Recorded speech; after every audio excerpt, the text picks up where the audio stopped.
So, paano pa natin ma-increase ang ating cash flow? Ito yung favorite ko, no? To make more money.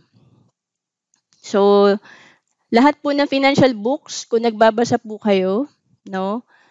Makikita nyo po dyan na ang pag-build talaga natin ng wealth, pag gusto mo talagang magkaroon ng maraming investment, makaipon ka, makawala ka sa utang, marami po dyan nagbibigay ng solusyon talaga.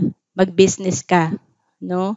Kaya dati po noong 2012, kahit hindi ko alam kung anong business gagawin ko, talagang open ako sa opportunity, no? Kasi pareho namang parents ko or sa mga kamag-anak namin wala naman nagbi-business. Puro OFW o kaya naman namamasukan talaga. Magaling naman, no, mga officer pa nga or mga kapatid ko nga ano din matataas din posisyon talaga sa trabaho. Pero dahil pagka naintindihan mo 'yan sa mga workshop tsaka sa libro, no, sa financial books, malaki palang factor pag may business ka. Kasi iba talaga yung cash flow. So, naramdaman ko po yan nung nag-business na ako sa IMG. Okay? And we have to understand the cash flow quadrant. Pakitype nga po, business.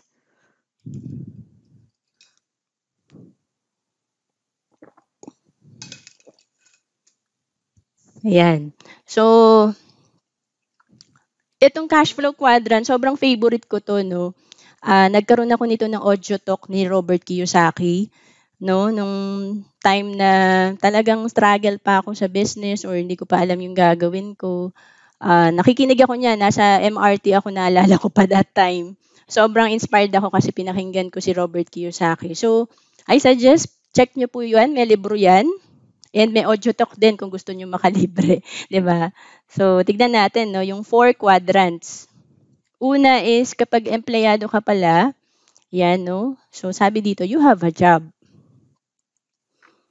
No? Nandito kasi ako dati sa category na to. Usually, nandito sa category na to, no? Ang risk lang dito sa part na to, no, pag nandito tayo, pag hindi tayo pumasok sa trabaho, kagaya ngayon, may sakit ako, 'di ba? So, kung hindi ako papasok sa trabaho, deduction 'yon sa salary ko, 'di ba? Even late nga dine-deduct sa atin, 'di ba? Pag tayo ay empleyado, so counted lahat 'yan, 'di ba? And paano 'yon, no? Paano pag nagkasakit ka for 1 month, 'di ba? So, parang pwedeng sabihin sa atin ng ating boss na hindi ka na namin tatanggapin kasi mapepending yung gagawin mo 'di ba?